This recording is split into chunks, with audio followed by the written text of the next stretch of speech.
This podcast is made possible by the listener members of Nashville Public Radio. This is the Nash Villager Podcast.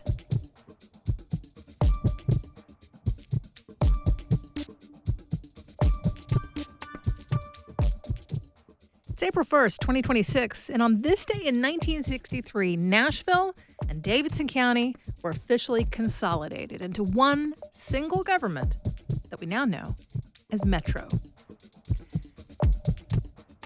I'm Nina Cardona, and this is your daily digest of what's happening around Middle Tennessee with some context from Nashville Public Radio, WPLN News.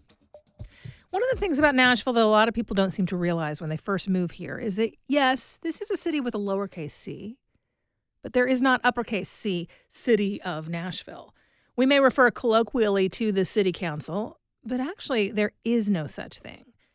It's the Metro Council because since 1963, there just hasn't been a line between city and county. And one factor that may complicate things for some transplants is that the word metro or even the term Metro Council is used differently in some other places. According to the National League of Cities, that name is often given to regional bodies where multiple local governments come together to coordinate and cooperate on things like planning issues. The body in Oregon that's called Metro is the way the city of Portland and its otherwise independent suburbs develop transportation and land use projects. In Minnesota, the Metropolitan Council of the Twin Cities is the way that 7 counties, 25 cities, 77 school districts come together to jointly operate an airport, among other services. That's a really different animal from Metro Nashville. But the reason we created a metro government decades ago is rooted in the same kinds of issues that those areas are handling now. Back in 1961, after the first failed attempt at forming a metropolitan government here, an academic paper was written examining everything that went down and why that vote was a bust. The authors came from the University of Chicago and the National Research Council. They were interested because the idea of consolidating governments was really hot at the time, but not many places had taken the leap. By taking it to a referendum in the late 50s, Nashville was a leader in what some expected to be the big movement for change in the way American communities organized themselves. And then it failed. Now we know that local leaders regrouped and managed to make Metro happen here in 1963, and that the national movement for consolidation largely fizzled out otherwise. But when this paper was written, they just knew that what was supposed to be the next big idea had tripped and fallen here in Davidson County. The paper notes that at the time, Nashville covered a little more than 20 square miles at the center of the county, with a population of about 178,000. Surrounding that was a ring of dense development. That included a few towns like Berry Hill and Belmead, but most of those communities, like Antioch and Bellevue, remained unincorporated. Combined, that ring had a similar population to Nashville, but spread out over 130 square miles. The remaining 380 square miles in Davidson County were pretty rural, with only about 16,000 people. So there was a relatively dense urban core, a ring of suburbs, and farmland, all within one county. Over time, most of the people with wealth and influence had left the city proper to live in those suburban developments, yet they continued to dominate the city's life through their business and cultural involvements. The study found they were still effectively the leadership of Nashville in every way but politics. And of course, they weren't paying city taxes, so that wealth wasn't helping pay the infrastructure bills in the urban core. That led to an imbalance that just wasn't practical anymore. The solution that folks at that time found, through multiple attempts at working out the details, was to break down the barriers between city and suburb and join them together into one government, Metro. Today, of course, Davidson County is much more dense. What had been suburbs are now neighborhoods within the lowercase c city, and we've come to think of the surrounding counties as the current suburban ring. We again have a lot of people living outside of Metro, influencing Nashville, playing important roles in the civic life of the city, but going home to other communities. And that has, again, posed challenges. But remember those bodies in Portland and the Twin Cities? The ones where multiple local governments work together without consolidating into one? Well, we actually do have one of those bodies, too, at least when it comes to one topic. Here, it's called the Greater Nashville Regional Council, or GNRC. It maps out transportation plans to link Davidson, Rutherford, Wilson, Williamson, Murray, Sumner, and Robertson counties, and it coordinates with a similar organization in the Clarksville area. For the past few years, the GNRC has been working on hammering out a master plan for the next decades. And that is actually at the point right now where they're collecting public feedback. The priorities they settled on include some aspects of Nashville's transit overhaul. But they also want to improve the traffic signals in Murfreesboro so that they adapt to traffic, to widen part of Franklin's Mack Boulevard, to add a new exit onto I-40 out in Wilson County, to name just a few examples. The priority list is available for review at their website, gnrc.org. The public comment period lasts through April 15th.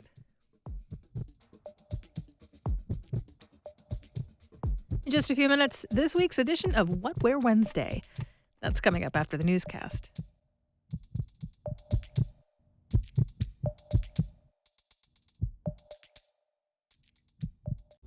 Here's the mantra I think about at WPLN. We connect the dots. It captures a mindset that our journalism is not merely about the latest press release or proclamations by officials. Instead, we can develop expertise, dig deeper, and look to history to understand what's happening now. I'm Tony Gonzalez, news director. When I'm planning coverage and editing stories, the best part is being part of a team that's curious about our community and invested in its future. Here's the latest from WPLN News. Children were not wearing seatbelts during the bus crash last week that killed 2 middle schoolers. Clarksville-Montgomery County school authorities told WSMV that full-size buses don't have seatbelts, even though federal rules require seatbelts on smaller buses. The deadly crash happened Friday when a school bus struck a dump truck and another vehicle on the way to a field trip in West Tennessee. Federal investigators say a full report could take a year or two, but a preliminary report could come out within the month. The U.S. Army briefly suspended the Fort Campbell-based crews of 2 AH-64 Apache helicopters after their pit stop at Kid Rock's property over the weekend. Then, War Secretary Pete Hegseth reversed that suspension. The performer posted a video of himself on Saturday, clapping and saluting while one of the helicopters hovered near his hillside pool for about 20 seconds. The Army first announced an administrative review. Reuters and the Associated Press reported the suspensions yesterday. By the end of the day, Hegseth posted on social media that there would be no punishment or investigation. Kid Rock, an entertainer who's an outspoken supporter of President Donald Trump, told WKRN-TV on Monday that it's not uncommon for helicopters from nearby Fort Campbell to fly near his home. Governor Bill Lee's proposal to double the size of Tennessee's new private school voucher program faces critical votes this week. The Senate and House Finance Committees are weighing in on whether to expand from 20,000 to 40,000 vouchers. The Nashville Banner's Sarah Grace Taylor tells This Is Nashville the expansion would add nearly $150 million to the state budget in a tight year. The kind of on-the-fence Republicans, or even some of the ones that have stepped away from the program, have pretty much exclusively cited financial concerns for why they're opposed to voting for it this year or voting for the expansion. The bill creating Tennessee's voucher program passed by a slim margin last year, but for the expansion to get back to a vote of the full House and Senate, it must first pass through the committee system. Lutheran churches are challenging a new Tennessee law that makes it a felony to harbor immigrants without legal status. They asked a judge to hit the pause button on it while the federal court case plays out. But yesterday, the judge said no. The order said that kind of pause is only used in an emergency and that the churches failed to convince him this was one. The Lutheran churches argue the legislation would criminalize their faith-based programs. That includes ones that serve immigrants specifically, like housing programs for asylum seekers, but also programs like English classes, food pantries, and day shelters, which serve people regardless of their immigration status. Lawyers for the state have argued that churches like this would not be prosecuted. They've asked for the court to dismiss the case. The Southeastern Synod of the Evangelical Lutheran Church in America filed the challenge. It represents 160 congregations across Tennessee, Alabama, Georgia, and Mississippi. The Nashville Spanish-language journalist who spent 16 days in ICE custody is sharing what her experience was like and lifting up the cases of other women she met while in detention. In an interview with her employer, Nashville Noticias, Stephanie Rodriguez Flores talks about the fear and uncertainty, going days without talking to her husband or getting updates about her young daughter. She says conditions were inhumane, and she found herself even more affected by the things she saw than what she directly experienced. Es tan infrahumano todo lo que uno vive que al final uno queda como más golpeado por lo que ve que por lo que le toca. One of the cases that really struck her was another young woman in the Louisiana ICE facility with a similar name, Estefanique Guagua Torres, who had already spent months in detention. Rodriguez recounts the 24-year-old from Ecuador painting the moon and stars above. The painting cheered her up and reminded her of life on the outside. A judge has granted the woman bail, but Rodriguez says the woman's family hasn't been able to come up with the $15,000 needed to get her out. Rodriguez's family bailed her out of detention earlier this month. Her case remains ongoing. The Trump administration's sudden cuts to federal arts grants have left cultural groups reeling in the past year, including across Nashville. Daniel Jones manages Oz Arts and co-founded Kindling Arts. Both saw cuts amid changes that he says send a stark message. It's a deliberate fear being put forward of artists, and it is a potentially lasting attempt to brand culture as something that should not be shared amongst people, that our society should be more afraid of culture than they should be, excited to lean in and engage with it. Jones interviewed with the program Reveal by the Center for Investigative Reporting. The latest episode details the impact of federal arts and culture clawbacks, including preservation work at Fort Negley and a program in Pulaski. You can hear the program in full tonight at 9 o'clock on WPLN. The trail systems in Ashland City and Clarksville are inching closer together. A set of trail segments known as Eagle Pass were donated to Ashland City by the 10 Green Land Conservancy, which is the state's oldest statewide land trust. The donation helps expand what's called the Cumberland River Bicentennial Trail. It's located on the west side of Ashland City, not far from the border with Montgomery County. You'll find more news anytime at WPLN.org. Does freedom have a sound? Marquise will introduce you to someone who says yes, and why don't you come out to hear it?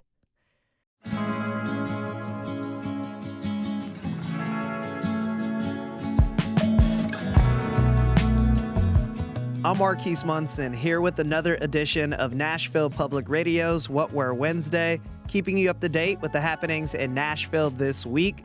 Starting tonight, WNXP presents Hannah Cohen performing at the Blue Room, and back at the venue Thursday night is WNXP Trivia.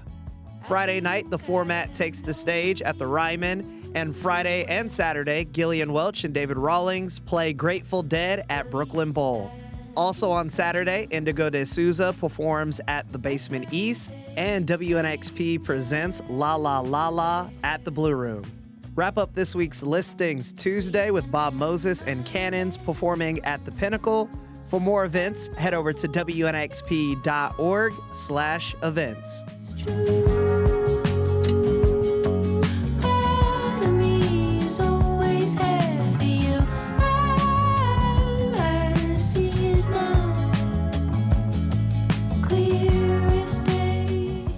This week for What Where Wednesday, we feature Freely Fest happening next Wednesday night at Bridgestone Arena.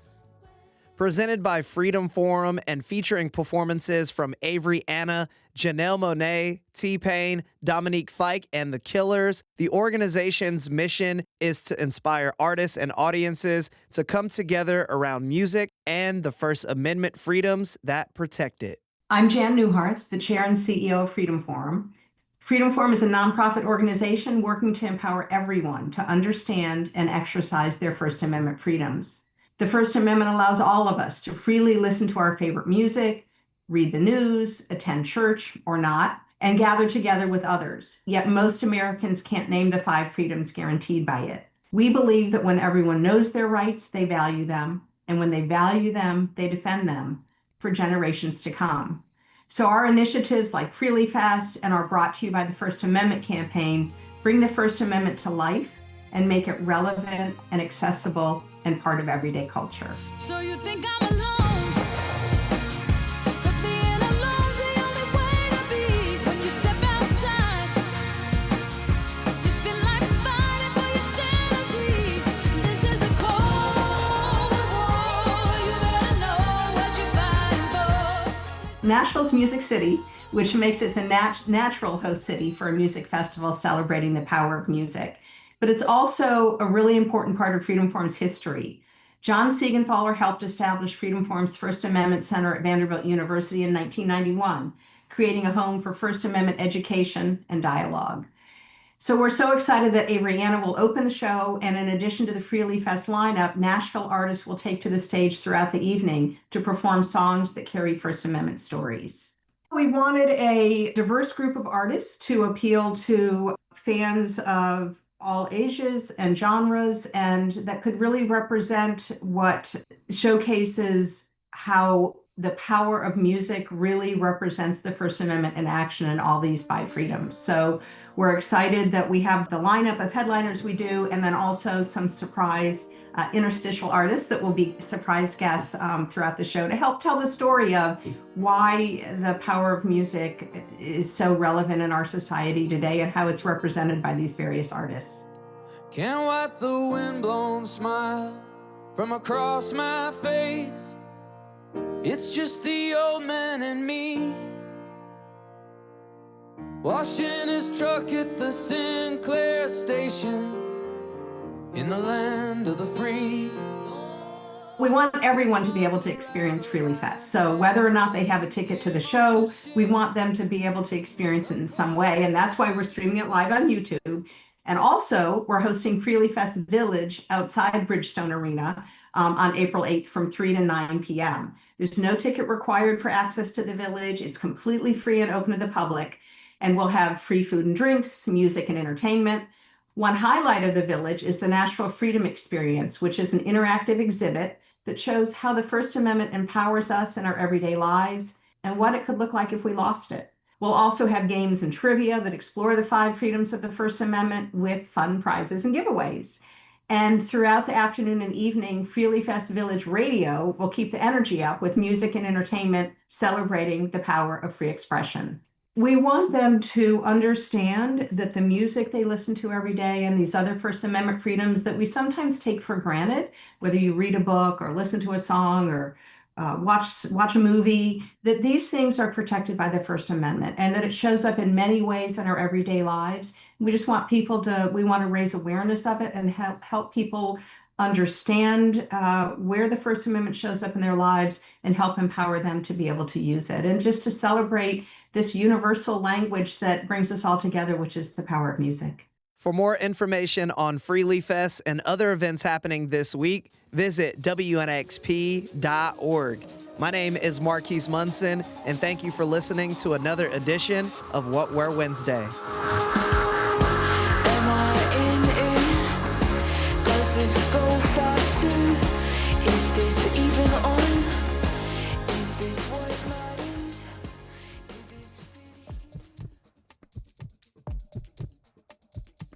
We do this roundup of Nashville news every weekday, so subscribe in your favorite podcasting app to make sure you never miss an episode.